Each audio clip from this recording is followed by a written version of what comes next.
Okay, we are now live on YouTube. It's recording there. Feel free to add in your comments or questions. I've just spotlighted my screen for the sake of the betterment of the recording. Okay, so on 14b1, and we're busy with this tennis match. And the reason why I say a tennis match is because the ball keeps on bouncing from Rabbi Akiva to Rabbi Yitzchak, and vice versa, rabbis to Rabbi Yitzchak, and back and forth. And we had a question.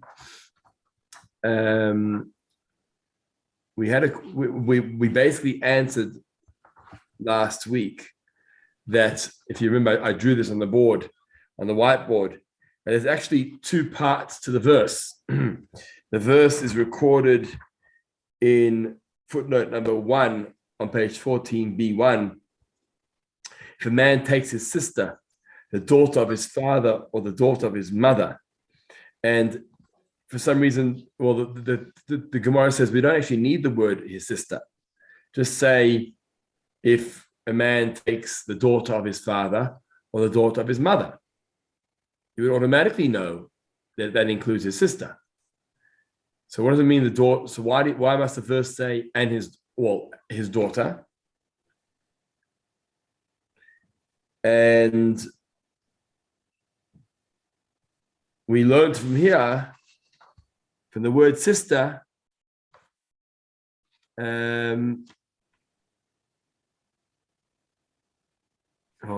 learned the following law.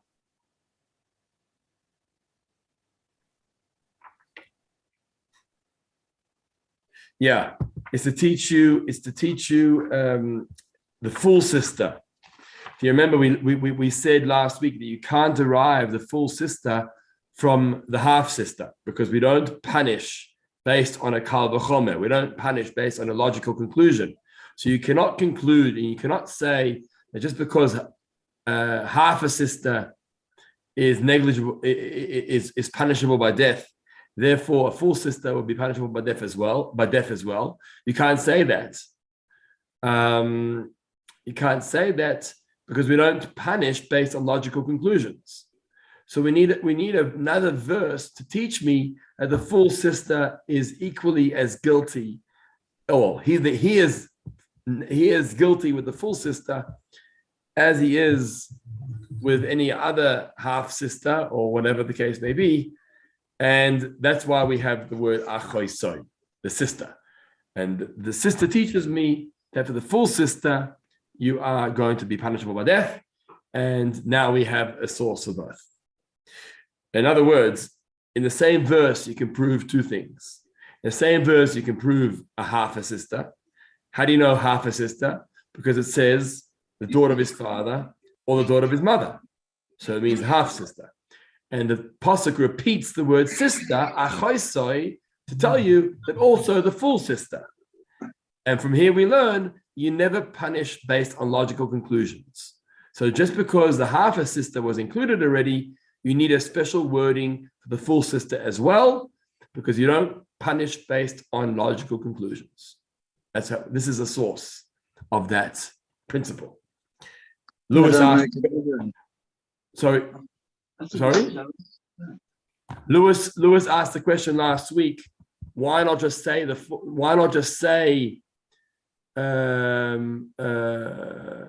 other words, Lewis, your point last week was that just say the other way around then.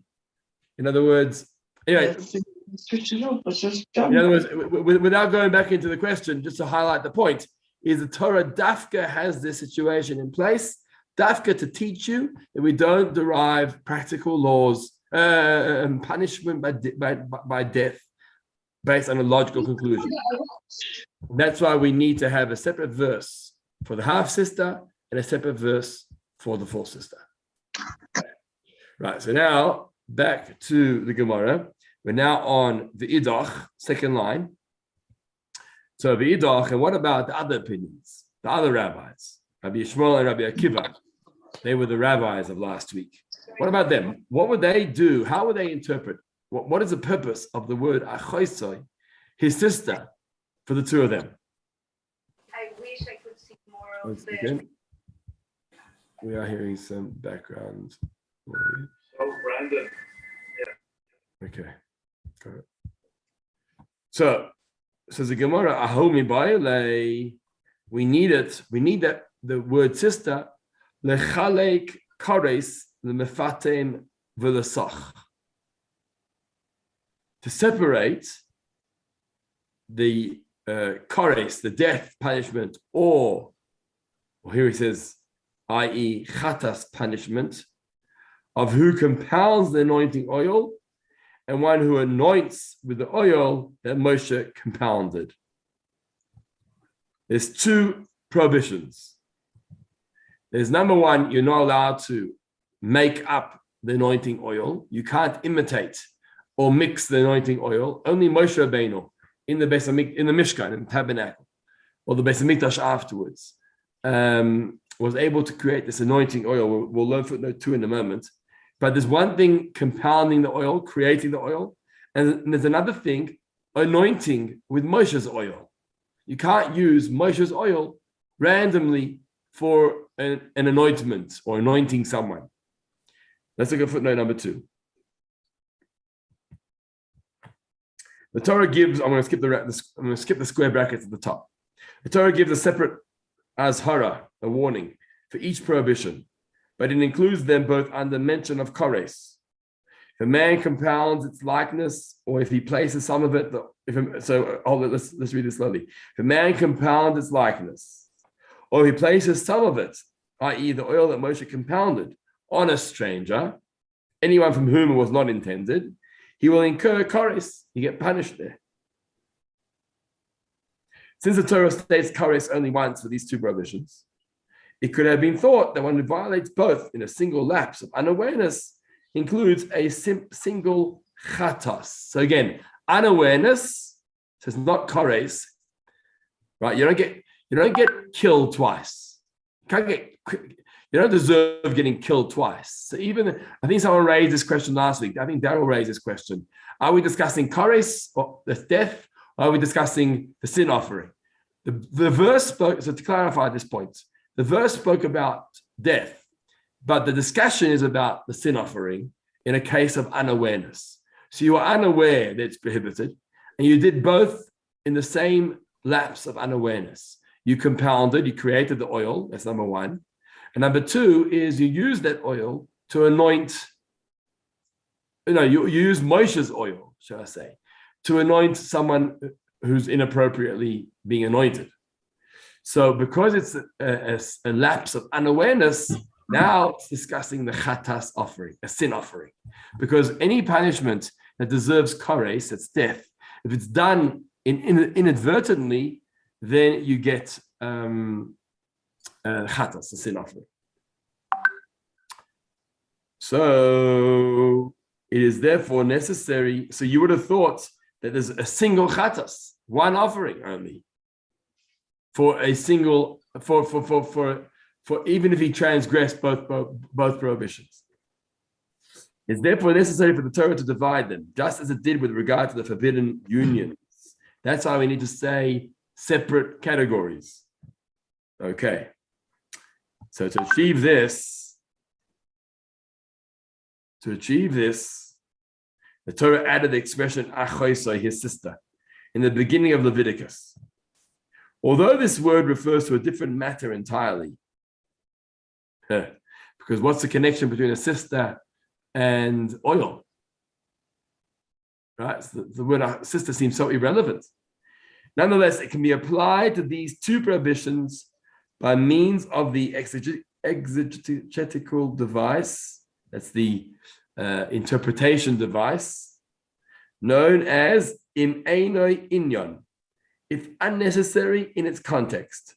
That is, if a scriptural expression is unnecessary to teach a particular law in its own context, we assume that it is intended to teach that law in a different context. Here, this applies as follows. The word achoisa, his sister, is not needed to require separate chatois in its own context of the forbidden unions, because they're already, the brackets, because they're stated in 14a, this law is derived from extraneous word isha. So we've already learned it out from a different place. It says the isha benidas tumasa, and to a woman in her nida state. That was last week's verse. From the word isha, we learned out the full sister. Hence, this word achos is available to require separate chatos in a different context, namely the two prohibitions pertaining to anointing oil. Very, very interesting. This is not. I haven't come across this too often. In einoi inyan, if it doesn't belong here, meaning it doesn't add value here, then it must be adding value somewhere else. The question is, it's very dangerous because then where do you apply it to? You know what?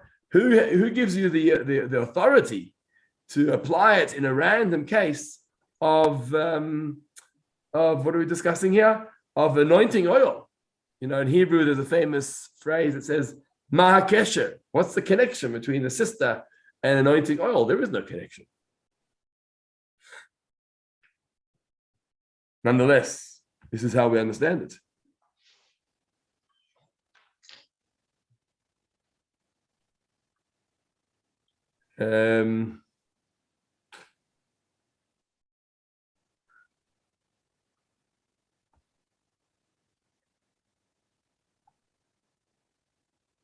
Okay, so let's go on. Okay, so we're using it for the anointing oil to teach you that you have to bring 2 sin offerings in the case of the anointing oil. Good. Let's go on. V'idach. We're now coming back to Rabbi Yitzchak. Rabbi Yitzchak already uses the word achoisoi. He learns out from achoisoi that it means a full sister. If it means a full sister, how does he learn the laws of the oil? That you can't make the oil or anoint using Moshe's oil. How do you do both? Okay, that's the next question. So how do we explain Rabbi Yitzchak? I'm just getting a cup of water, 1 second.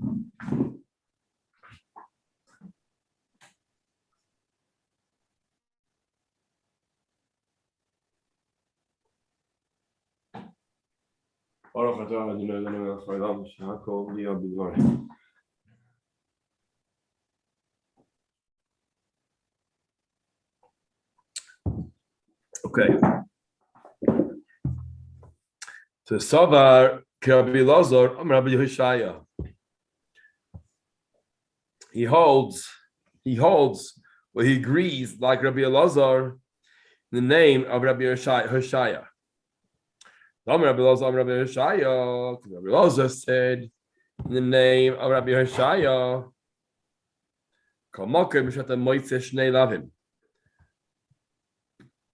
whether you find 2 prohibitions,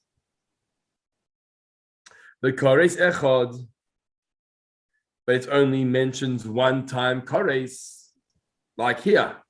There's compounding, making the oil, and then there's anointing with Moshe Rabbeinu's oil. Right? 2 separate oils, 2 separate prohibitions.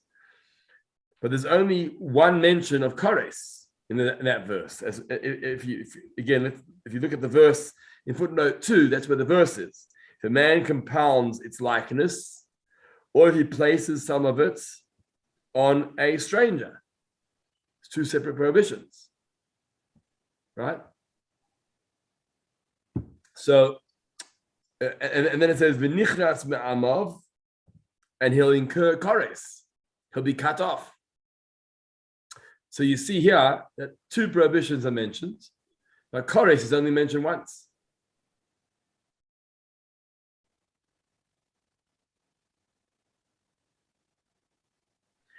Chalukin heim l'korban. So then they are separate when it comes to the chatas offering. In other words, the fact, this is the rule, the fact that their prohibitions are individually stated, so it says them both separately, serves to separate their chatas obligations as well. So in other words, we have a principle. The principle is in the name of Rabbi Elazar, in the name of Rabbi Hoshaya, that every time there's 2 prohibitions in a pasuk, and Kores is only mentioned once, we are going to divide them up when it comes to the carbon chatas to the sin offering, because they're considered two separate lavin, two separate prohibitions, and therefore when it comes to the actual punishment for the sin offering, that is not for death. Death you only punish once, but you can't die twice. But when it comes to the sin offering, you're going to divide them up into two. That's what we're saying. You're going to divide them up into two. Okay. That's one opinion. How we answer it according to Rabbi Yitzchak, how you would answer it. The Ibai say, and another answer is Lesava la Rabbi Lazar. He doesn't agree with Rabbi Elazar's din. Oh, he doesn't agree. He doesn't agree with that rule that we just said in the name of Rabbi Hoshaya. I.e., he does not agree that the rule is valid without a scriptural source. Okay, so you can't learn two separate laws here. You need a separate pasuk in order to learn two separate laws. So he doesn't agree with that. Okay? So how's he going to know the din? How's he going to know that there's two separate sin offerings for these two issues of the oil? A, compounding the oil, and B, sprinkling Moshe's oil. Okay? So how do you know that there's going to be both? In Afkanei, top of the right-hand column, he learns it out. He learns it out from the verse that says, if a man cohabits with a menstruating woman, they will incur kores. What do you see there? Not much, eh? You don't see much then in that. So what does he get from that pasuk? Where do you see anything in that verse about anointing oil? Nothing. So to explain that, we need to look at footnote 6. He does bring it also.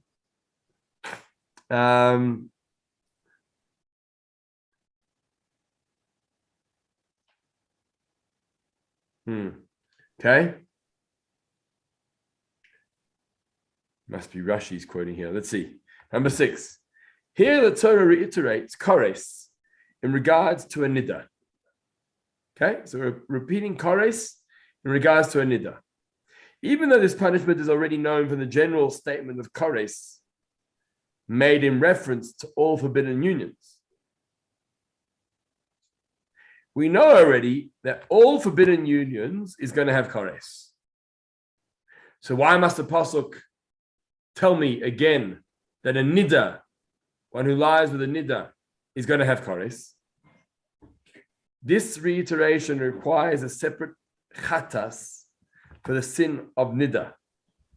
The reason why the Torah repeated itself is to teach you that there will be a separate chatas for the sin of the nida, and by extension for the sin of all the other forbidden unions. So we said that, right? In other words, why are you singling out the nida story? Is to tell you that if they were all transgressed, or a few of them were transgressed in one lapse of unawareness, so you did them all together in a moment of unawareness, you would have to bring separate offerings. Good. Okay. Thus, if a person transgresses the sins of several forbidden unions in a single lapse of awareness, it should be unawareness. That's a mistake. Can't be awareness. If it's awareness, you deserve death. Can't be awareness. It must be unawareness. He is liable to a chatas for each one. Okay.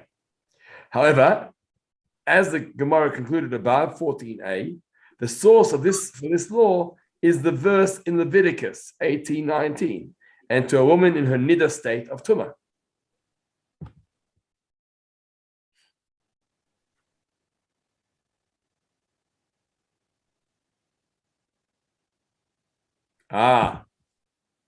In other words, it's twice in the Torah that a nida is mentioned. Twice. Once in Leviticus 18:19, And look at the beginning of the footnote, second time in Leviticus 20:18. So why didn't you both? Why do you have to tell us twice that one who lies with a nida deserves kares? Therefore, the Torah's purpose of reiterating kares in the context of nida must be to teach through the device of im'eno inyan. Remember that im'eno inyan, if it doesn't belong in this context. So why are we repeating the nida case again? That other kares bearing sins, such as compounding and anointing with anointing oil, also carry separate chatas obligations. The reason why the Torah repeated the law about the nida, the menstruating woman, and the obligation of kares is to teach you that when it comes to the anointing oils, it's separate cases in the case of the anointing oils, and you'll need two separate sin offerings for them. One thing the mind will ask, why must God make this so difficult and complex for us? Why couldn't he just say that compounding oil and anointing oil are two separate sins? But instead of doing so, he adds on a verse in the laws of Nida, somewhere in completely different context, and expects us to interpret that extra law of Nida to understand the laws of anointing oil. And the answer is, if it was also clear, we wouldn't be having a shiur right now. The Torah wanted us to unpack this together. That's why we're learning together. Because if it was all delivered on a golden platter, there's no need to learn. The fact is that the Talmud had to interpret things, and the interpretation of the verse of Nida and applying it to the laws of compounding and anointing oil is part of the Talmudic way and God's way of making us think. That's the idea here. Thank you, Rabbi. If you'll excuse me. Enjoy your family. Thank you very much. Thanks. Wow. Okay, so let's go on for a few more minutes. We are on the top hand corner or top right column, right hand column, second paragraph, Ve'idach. So now, what's the rabbis, Rabbi Akiva and Rabbi Yishmael, gonna do with the extra verse? They don't need it to teach us about the anointing oil. They've already learned the anointing oil out from the case of the word achaisoi, the extra word sister. They already learned it out. So why do we need a separate verse about nida for these rabbis? What's the purpose for these rabbis to have that extra verse? We're saying, that verse is needed for a completely different law in the name of Rabbi Yochanan. Because Rabbi Yochanan said in the name of Rabbi Shimon bar Yochai, how do you know that a woman is not tamei? Until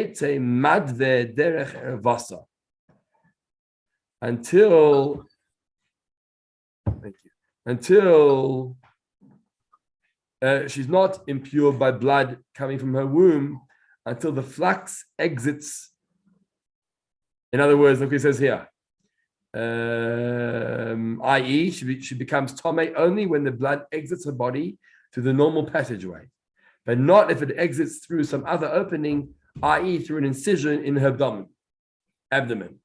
If there's an incision in her abdomen and blood comes out, that's not considered nida. Nida is only a case where the blood flows through through her body, through the normal passageway, not by the incision in her abdomen. Okay, how do you know that's the law? Shanema, as it says, ish. But this is a very practical law, because if a woman has an operation of sorts and blood comes from her abdomen, right? It's not going to make her impure. So the moment she recovers from her operation, she can return to her husband immediately.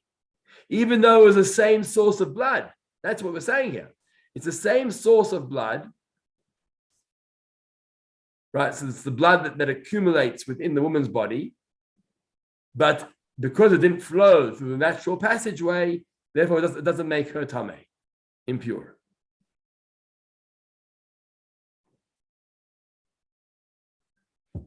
Shneimar, as it says, just on that note, would a C-section be included in this? No, blood's from a different source. Or blood does flow as well through the normal passageway, I would imagine.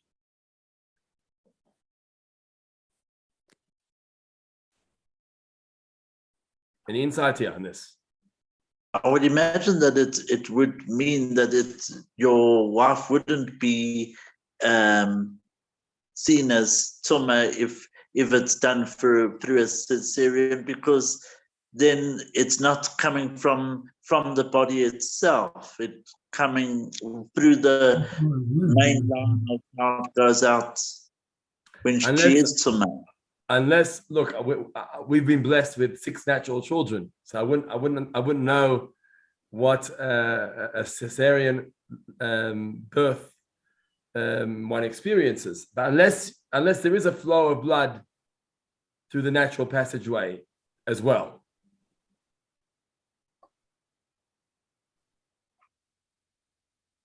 Because if not, and it's coming from a side, from an opening of the abdomen, then would that make a woman impure? Or is it only as a result of a natural birth that comes via the vagina? Don't know. We'll do some research on that. Okay. Interesting point. Because wouldn't that be included as an incision in the abdomen? Okay, something to think about. So how do we know this law? Let's first see if this is halacha. Let's see what halacha says here.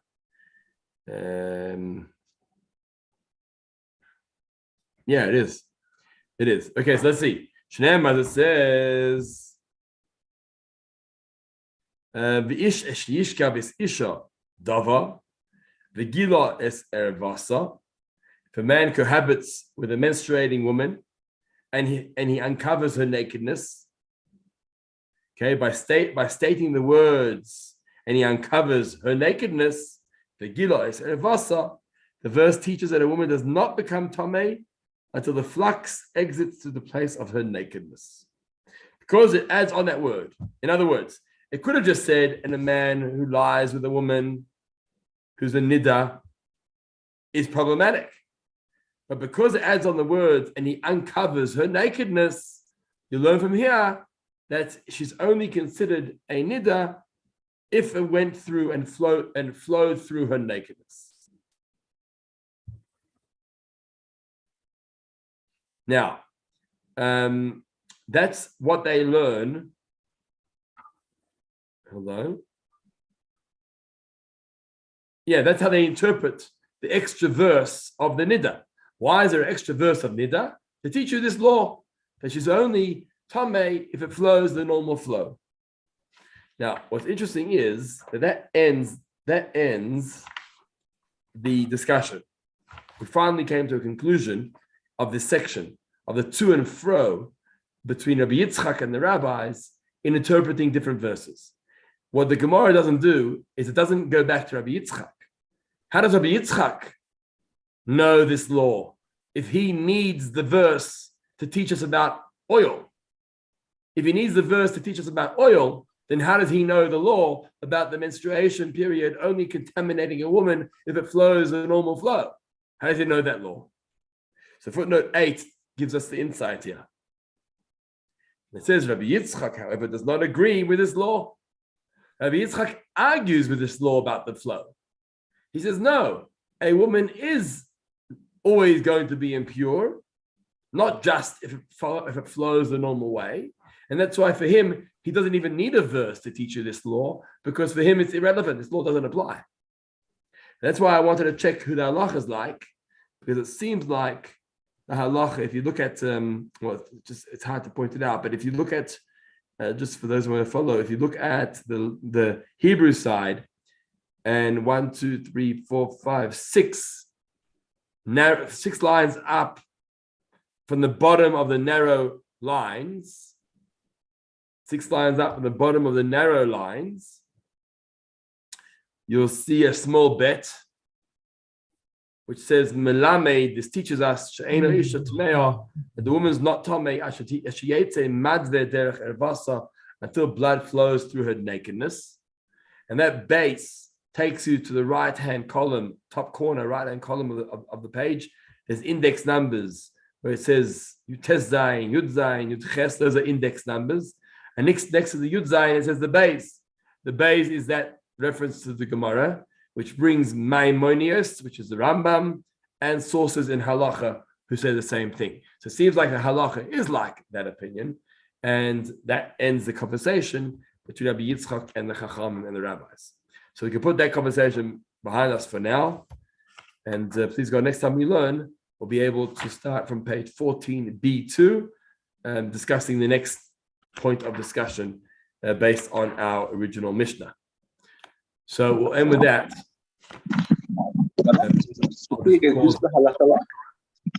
The halacha is like, not like Rabbi Yitzchak, meaning that blood only contaminates if it flows the regular flow.